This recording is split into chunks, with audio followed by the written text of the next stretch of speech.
मालिक की प्यारी सात संगत जी, राधा स्वामी। मालिक के प्यारो, मैं पिछले मैसेज में संगत के आगे विनती करके गया था कि अगला जब मैं मैसेज डालूँगा तो उसमें सूरत शब्द योग के विषय में थोड़ा सा विचार करेंगे। ये ऐसा योग है जो हमें सदा सदा के लिए इस जन्म मरण के चक्कर से छुटकारा दिला देता है। सदा सदा के लिए आत्मा अपने असल में जाके समा जाती है और फिर कभी लौटकर इस मृत्युलोक या इस ब्रह्मांड का हिस्सा नहीं बनती। जो भी लोग संतों की शरण में जाते हैं इसके विषय में काफ़ी हद तक जानते भी हैं और मौखिक या लिखित काफ़ी इसके बारे में उन्होंने सुना और पढ़ा होगा, मगर इसका अनुभव कुछ बिरला ही कर पाते हैं, सब नहीं। अब इस पर विचार करने से पहले हम इसे समझेंगे कि योग क्या है। योग हिंदी का एक शब्द है। योग का मतलब होता है जोड़ना, मिलाना, अंग्रेजी में प्लस करना। परंतु संतों के हिसाब से योग का मतलब है युक्ति, जो आत्मा और परमात्मा का मिलन कराती है, वह युक्ति योग है। यह युक्ति केवल और केवल पूर्ण संतों के पास है।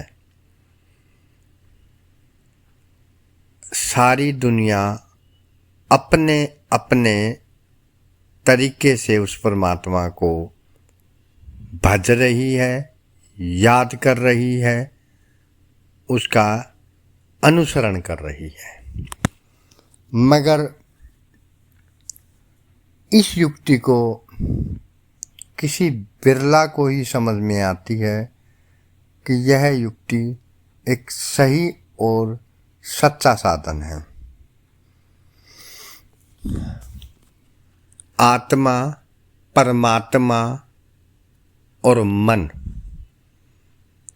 ये तीन ऐसे अंग हैं जिनको अलग अलग करके बड़े सहज तरीके से संतों ने हमें समझाया है।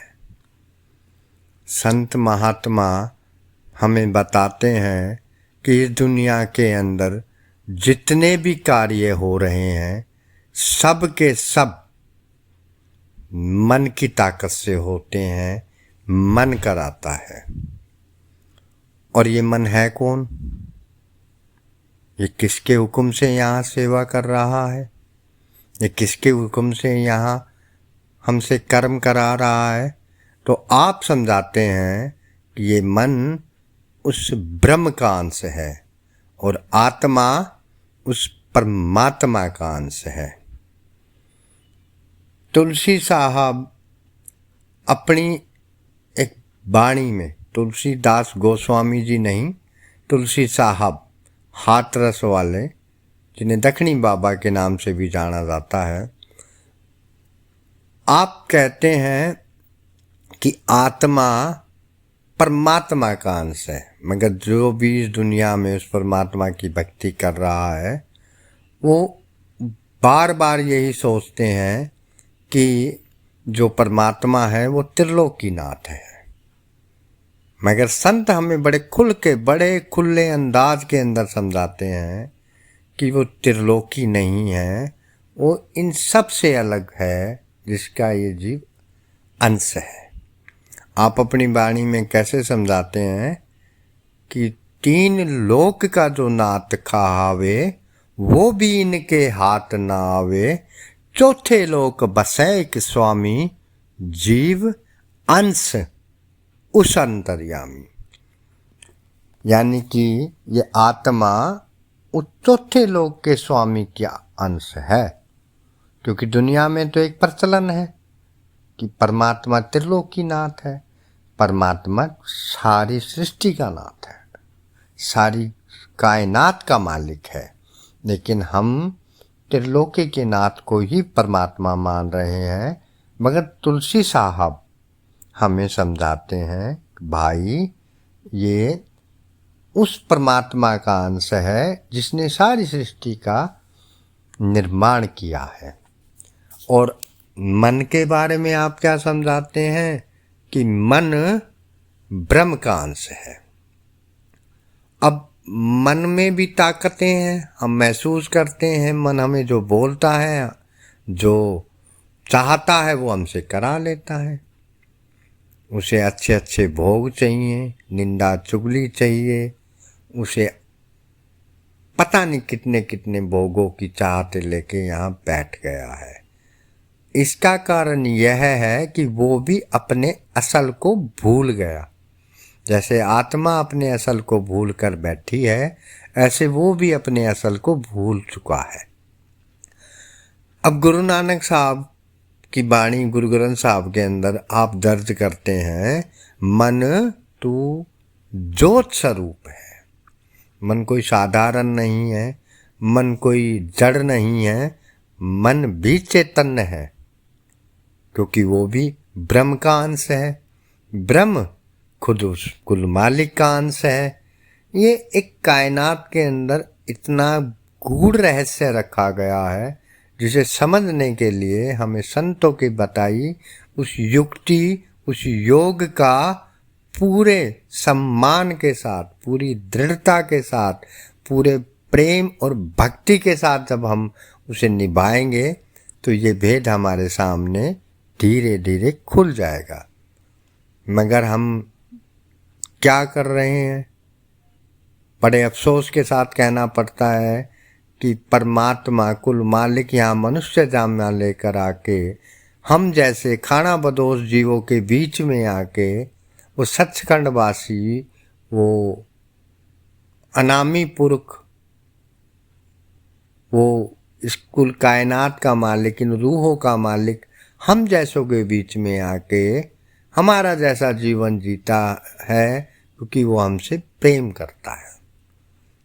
और आकर यहाँ उस सही साधन को हमें देता है, जिससे हम अमल करके सदा सदा के लिए परमात्मा की अनुकंपा प्राप्त करें। तुम शुरू में मैंने विनती करी कि सूरत शब्द योग को हमने समझना है। सूरत यानी आत्मा, शब्द यानी वो परमात्मा। उस परमात्मा से जब तक ये सूरत जाकर नहीं लगेगी, तब तक हमारा छुटकारा नहीं होगा। और योग यानी कि युक्ति, जब तक हम पूर्ण संतों की शरण में जाके उस सच्ची युक्ति को नहीं लेते, उनसे वो दान नहीं लेते, तब तक हमें ये भी नहीं पता लगेगा कि सही मायने में परमात्मा की सच्ची भक्ति क्या है। अब अहो भाग्य कि संत हमें मिले, उससे भी बड़े भाग उन्होंने हमें अपनाया, अपना समझा। उन्होंने अपने घर का सच्चा भेद हमारे सामने रख दिया। अब हम उस पे अमल करें, अमल करें तो इस भेद को भी हम जान सकेंगे कि रूहानियत का जो भेद है वो कितना बारीक और कितना गूढ़ है। इस विषय में बात करते हुए पहली बात तो ये है कि सिर्फ इतना ही समझाया जा सकता है कि सूरत माने आत्मा, शब्द माने परमात्मा, योग माने जोड़ना, मिलाना या संतों की युक्ति। क्योंकि जो असल है, जो सच है, वो कहा नहीं जा सकता। संत हमें समझाते हैं कि जो असल है, जो अंदर का अनुभव है, वो कहन सुनन से अलग है। एक जगह संत महात्मा ये भी कहते हैं, कह वै सो जाने नहीं, जाने वो कहवे नहीं, और कहवे तो झूठी बढ़ाई है। तो हमें इसी पर विचार करना है कि शब्द और सूरत जो योग है, जो युक्ति है, उस पर हमारा अमल कैसा है। क्या हम संतों को सुनना, उनके दर्शन करने को भक्ति समझ रहे हैं? क्या हम उनके बताए हुए उपदेश को भक्ति समझ रहे हैं? ये पैरामीटर हमारे पास है। उन्होंने जो समझाया है, जो भागों वाला जीव उन पे पूरा भरोसा करके, पूरी श्रद्धा, पूरे विश्वास के साथ उस युक्ति के अमल में लाएगा, उसके सामने ये सच्ची रूहानियत का भेद भी खुल जाएगा। क्योंकि हमें है ना, अपनी सूरत यानी आत्मा की भी पहचान नहीं है। हम अपने आप को, जो भी हमारे माँ बाप ने नाम रखा है, वही समझ रहे हैं, जबकि असल परमात्मा है। असल ये जीव उस परमात्मा का अंश है। गोस्वामी जी भी रामचरितमानस में कहते हैं, ईश्वर अंश जीव अविनाशी, चेतन अमल सहज सुख राशि। कि ये जो जीव है उस परमात्मा का अंश है, और जब ये अपने सतगुरुओं के बताए हुए साधन पर अमल करेगा, उस युक्ति पर अमल करेगा, तो सहज सुख राशि, कि उस सहज में चला जाएगा, उस सच्चे सुख की प्राप्ति करेगा, सदा सदा के लिए छूट जाएगा। मगर हम पता नहीं क्या अनोखा सुनना चाहते हैं, कुछ जानना चाहते हैं। वो भाई, जानना है, सुनना है, देखना है, तो उस युक्ति को अमल में लाना है। सुनना कहते हैं ना, पढ़ना गुणना एक नाव है। कि भाई अगर जानना भी चाहते हो तो युक्ति को अमल में लाओ, अगर सुनना चाहते हो तो उस शब्द धुन को सुनने की कोशिश करो, जो सतगुरु हमें बार बार उसकी तरफ प्रेरणा कर रहे हैं। कोई ज़्यादा मुश्किल काम नहीं है। बाप अपनी संतान को अगर कोई कार्य देता है ना, तो ऐसा कार्य नहीं देता कि वो औलाद कर ना सके। लेकिन औलाद ही आलसी हो, निकम्मी हो, नालायक हो, मेरे जैसी, तो वो क्या कर पाएगी? कभी नहीं निभा पाएगी। लेकिन जिसको इतना भरोसा है कि मेरे पिता ने जो कार्य दिया मेरे भले में होगा, और इतना कठिन नहीं हो सकता, क्योंकि मेरा पिता मुझे कभी दुखी देख ही नहीं सकता। क्या माँ बाप अपनी संतान को ऐसा कोई कार्य सौंपेंगे जिस कार्य को वो कर ही ना सकता हो? तो इस पे विचार करना है। जब हम इस पे विचार करेंगे, करनी करेंगे, अपने गुरुओं का भरोसा पूरा करेंगे, तो इतना कठिन नहीं है जितना हमने बना लिया। करना ही क्या है? उनका हुक्म मान के बैठना ही तो है। सिर्फ सिमरन करने की कोशिश ही तो करनी है। हुक्म है 2.5 घंटे बैठना है। बैठना है तो बैठना है। क्या हम 2-2, 3-3 घंटे फिल्म एक जगह बैठ के नहीं देखते? क्या 8-8 घंटे हम नौकरी नहीं करते? क्या 12-12 घंटे तक हम मजदूरी नहीं करते? क्या नहीं करते? दुनिया के भोगों को पाने के लिए, दुनिया की वस्तुओं को पाने के लिए हम क्या नहीं करते? क्या हमारे सतगुरु ने हमारे साथ कमी छोड़ी है किसी चीज़ की? क्या हमें नहीं चाहिए कि हम उस चीज़ को निभाएं और सच्ची दौलत को प्राप्त करें? अधिकार है ये हमारा। हमारे पिता के खजाने पे हम सब का पूरा हक है, बशर्ते हमारा पिता बहुत सियाना है, बहुत समझदार है, हम मूर्ख तुम सर्व सियाणे। वो संत सतगुरु इतने सियाने होते हैं कि कभी नहीं देते जब तक हम उसको संभालने के लायक नहीं होते। एक साखी हम सभी ने सुनी होगी कि कबीर साहब के पास एक बलख बुखारे का बादशाह आया और आपने कहा मुझे नाम की दौलत दो, तो उन्होंने कहा सेवा करो। कुछ वर्ष बीतने के बाद माता लोई, कहते हैं कबीर साहब की धर्म पत्नी थी, उन्होंने कहा कि अब तो ये सुधर गया, अब तो ये सही हो गया, अब तो नाम के काबिल हो गया, तो नाम दे दीजिए। उन्होंने कहा नहीं, अभी नहीं। उन्होंने फिर माता ने कहा तो फिर कैसे करें कि आज जब ये गेट के नीचे से निकले, बड़े दरवाजे के नीचे से, तो ऊपर से कूड़ा डाल दियो, पता लग जाएगा तुझे हुआ कि नहीं हुआ। अब माता ने भी अपने पति का यानी कि सतगुरु का कहा माना, और उन्होंने जब बड़े गेट के नीचे से निकला तो थोड़ा सा कूड़ा डाल दिया। जब उसके ऊपर कूड़ा पड़ा तो उसको वही अहंकार निकल के आया, पता नहीं है तेरे को मैं कौन हूं। माता ने उसकी आंखें देखी, उसके लफ्ज नहीं सुने थे। कबीर साहब ने पूछा कि क्या रहा, कहते नहीं अभी नहीं है। कुछ वर्ष फिर बीतने के बाद एक दिन कबीर साहब ने कहा आज इसे रंगेंगे। माता ने कहा हो गया कि हाँ। फिर कैसे पता लगे, क्योंकि जैसे पहले करा था। अब माता ने फिर बड़े गेट के नीचे से निकला तो उस पर कूड़ा डाल दिया। जब कूड़ा डाला तो हाथ जोड़ के कहता है माँ मैं इसी लायक हूं, इससे भी नीच हूं, तुमने क्या बिस्ता डाली मेरे ऊपर, मैं तो बिस्ता से भी गंदा हूं। माता समझ गई कि इसका मैल उतर गया। इसी प्रकार आज देखिए हमारे पे संत सतगुरु हमारे ना कर्मों को देख रहे हैं, ना हमारी रहनी को देख रहे हैं, सिर्फ प्रेम बरसा रहे हैं, सिर्फ एक बार मांगने पे दे रहे हैं, मगर हम उनसे लेके क्या निभा रहे हैं, क्या भरोसा कर रहे हैं, या उस तरह दिया जाता तभी अच्छा लगता। इसलिए मिला है, अनमोल दौलत मिली है, उस दौलत को संभालना है, अपने सतगुरु के वचनों पर पूरा उतरना है।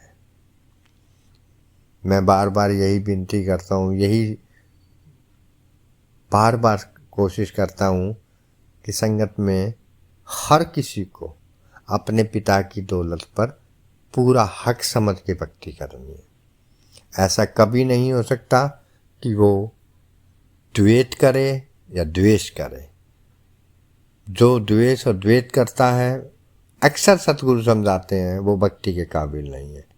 कमी हम में है, हम समय अपने परिवार को, अपने समाज को, अपने जीवन शैली को देते हैं, अपने आप को नहीं दे पा रहे, अपने गुरु साहब के हुक्म में नहीं चल पा रहे।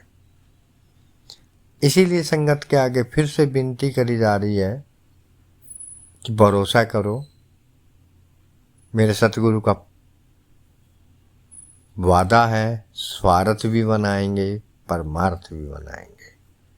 और मैं कई बार विनती कर चुका हूँ, हमारा स्वार्थ भी तू है, हमारा परमार्थ भी तू है।